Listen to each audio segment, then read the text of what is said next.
Hey there, I'm Jake. This is Glorified Gutsy Gaming. Welcome for joining me here.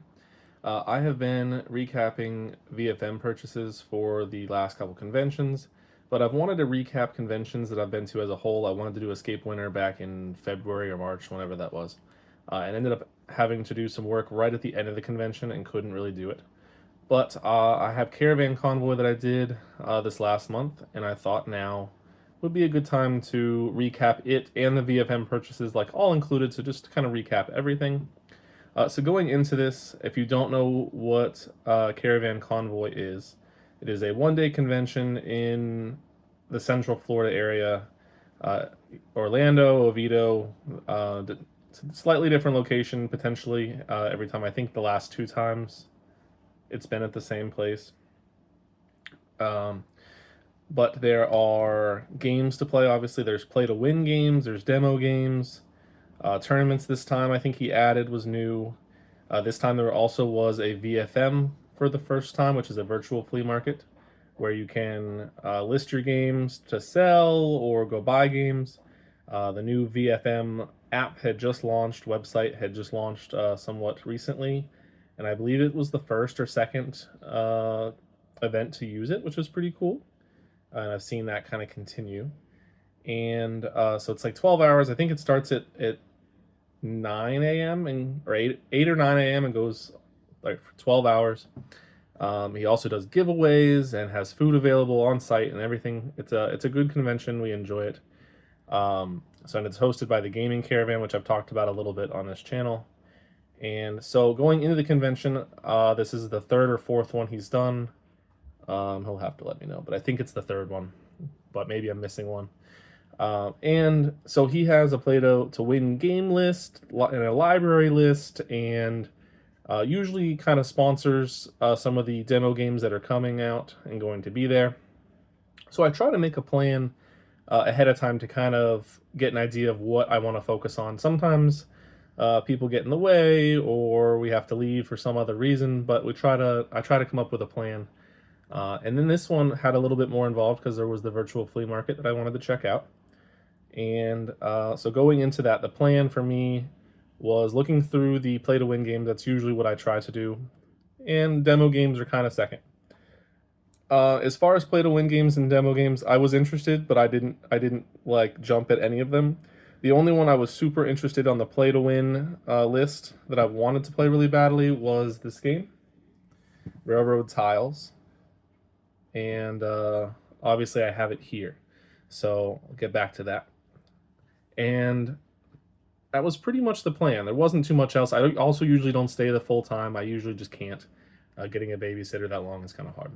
But going into it, I did eventually make a purchase in the VFM relatively close to the date because I didn't know exactly like when the scheduling for that exchange was and everything. But what I did do is I ended up getting 5 games and 1 expansion for $40 for one seller. One of those games is right here, Battalion, War of the Ancients from Osprey Games. It's pretty famous, and they've actually stopped making board games now, from what I understand. So that's kind of sad, but they've made some good games. I'm excited about that. And then I also got King of Tokyo Duel, which I've played on BGA, learned how to play. Didn't actually like it on BGA, but I knew that I would like it more in person. And now that I've played this half dozen times at least, I really, really like it. It is probably my go-to way to play this game now, which is crazy because I just talked about King of Tokyo Origins being like a small, easier, transportable version with 2-player rules, and it's like, oh, now there's this. And then I got the small deck building game, Valley of the Kings Afterlife. So this is a standalone sequel thing, but I know that they're making a new bigger one, but I was curious about it. Little deck building game with an Egyptian theme that apparently people like, so I thought I'd give it a shot. And another small one, Rival Realms. I had this one before, so this is my second copy. I wanted to get another copy for a while, and this is actually the first one that I've seen available. But I guess it's a spin-off of Fantastica, or in the same world. But one I liked. I just wanted to re-explore it. It's been a couple of years since I've played it. And then I have a big game with the expansions, Mare Nostrum, and Atlas expansion. It's a big 4X game. that I've been interested in for a while. But yeah, all of that for $40. I feel like I got a steal. One of the better ones. And I've already played King of Tokyo Duel, like I said, half a dozen times. Rival Realms I've already played before. So it's pretty good stuff. Then at the event, I also got my friend to come with me, and my wife Katie came. So we met up, and I had a bunch of games to trade in that was in that video that I had where I got rid of a bunch of stuff, added a few more things. And so that was the kind of the start of the convention where I was giving him these things and trying to find a place to sit. And then met up with my friend, and we kind of just settled in a place. And then I found a game in the play to win section that was not on the list, and I jumped on it, called No Loose Ends. It's a trick taking game. So the three of us played it, but it was quite hot. The big main playing area, the AC, I guess, had gone out at some point just before we got there, around like 1 o'clock or so. And I'd also made that exchange to get these games. And another friend of mine was there who was interested in one of the games that I was getting rid of, so I went and got it for him. So then we got into this No Loose Ends game, played it, and it was pretty hard to learn and play a game when it was really hot in a room. But it was fine. I'd like to give that one another go. Maybe it was pretty hard. You're predicting the tricks that you're winning, but with the predictions are like the number of tricks you're winning, but also the color or suit, I guess, plus the number that you win with, not the ones that other people win with. And I thought it was quite hard. Hi. Bye, I guess. It's a small interruption.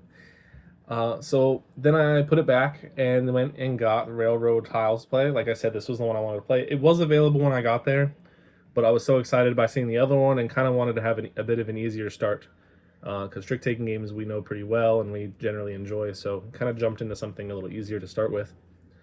Grabbed this and then found out that No Loose Ends was not play to win. Somebody put it on the wrong shelf, which was a common theme throughout the day, where people were just putting things on that shelf because it was less full.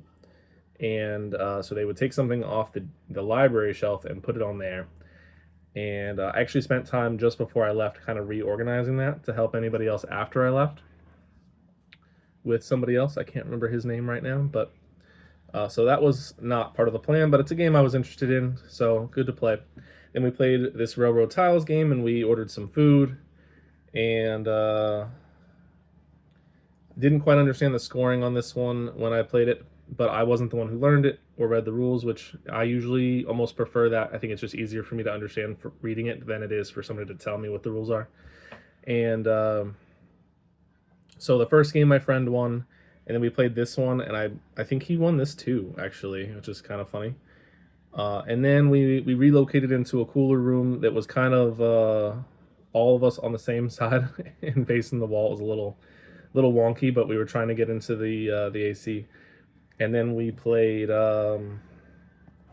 this little game, Koinobori from Devere. I believe that's how you say it. It's a cool Japanese-themed game, some type of festival I had never heard of. And the rules are not the greatest translation, but I did find that it was enjoyable. I liked it quite a bit. Katie ended up winning that one. And then I think our friend was deciding to leave, or we had just picked out and decided to play this game, Blind Business, with a minimum of 3 players.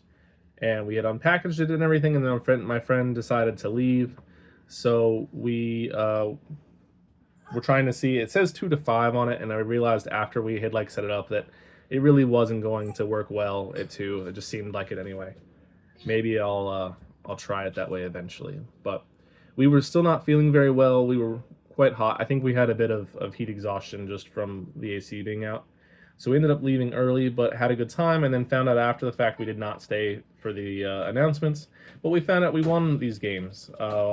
We each won one of them in the play to win, so you have to enter a whole form and then give a little bit of information, and was able to just recently pick these up. And that was pretty much the convention for me. I think it was the biggest one he's done so far. The parking lot was pretty full. But that was the convention. And as far as things coming up, Katie and I have our top 10 trick takers that we have already listed out. We've actually been working on it for a little longer than you'd think.